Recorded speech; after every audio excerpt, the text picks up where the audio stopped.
তবে চলুন আমরা সাধারণ জ্ঞানগুলো এমসিকিউ গুলো আলোচনা করি। ১ নম্বর, দুর্নীতি দমন কমিশনের দুদক এর চেয়ারম্যান নির্বাচিত হন কে? ডক্টর মোহাম্মদ আব্দুল মোমেন। নম্বর ২, দেশের সকল কাঁচা বাজার পলিথিন ব্যাগ ব্যবহার নিষিদ্ধ করা হয় কবে? ১ নভেম্বর ২০২৪। বাংলাদেশের সংবিধান নিয়ে ভাস্কর্য ধ্রুব ৭২ কোথায় অবস্থিত? উত্তর ঘ, জাতীয় কবি কাজী নজরুল ইসলাম বিশ্ববিদ্যালয়। নম্বর ৪, মুক্তিযুদ্ধের কাহিনী অবলম্বনে নির্মিত অপারেশন জ্যাকপট সিনেমার পরিচালক কে? এখানে উত্তর ঘ, ক এবং খ, অর্থাৎ দেলোয়ার হোসেন ঝন্টু বাংলাদেশ এবং রাজীব কুমার ভারত।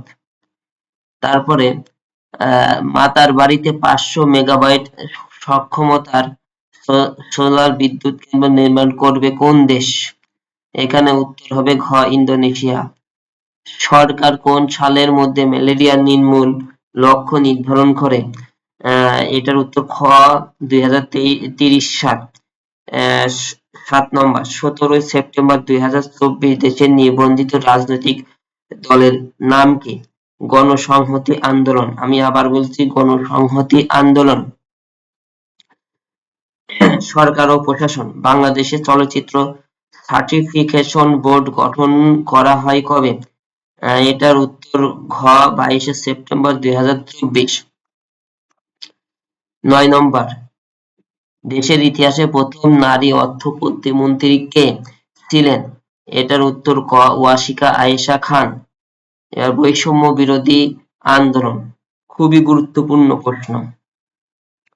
বৈষম্য বিরোধী ছাত্র আন্দোলনের প্রথম শহীদ আবু সাইদকে অঙ্কিত শিল্পকর্ম উন্নত মমশির এর শিল্পী কি? শহীদ কবির।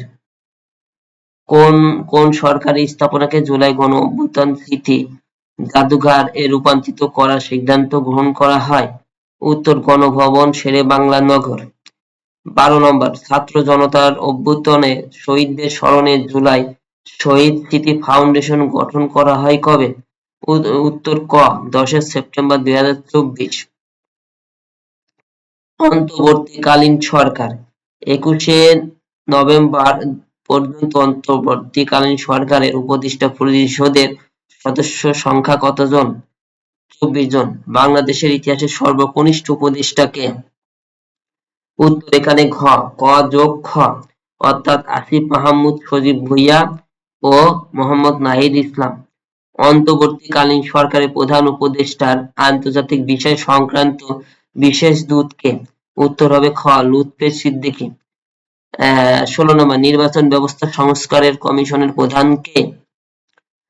উত্তর ক, ডক্টর বদিউল আলম মজুমদার। ১৭ নম্বর, পুলিশ প্রশাসন সংস্কার কমিশনের প্রধান কে? উত্তর খ, সফররাজ হোসেন। জনপ্রশাসন সংস্কার কমিশনের প্রধান কে? উত্তর ঘ, আব্দুল মুহিত চৌধুরী।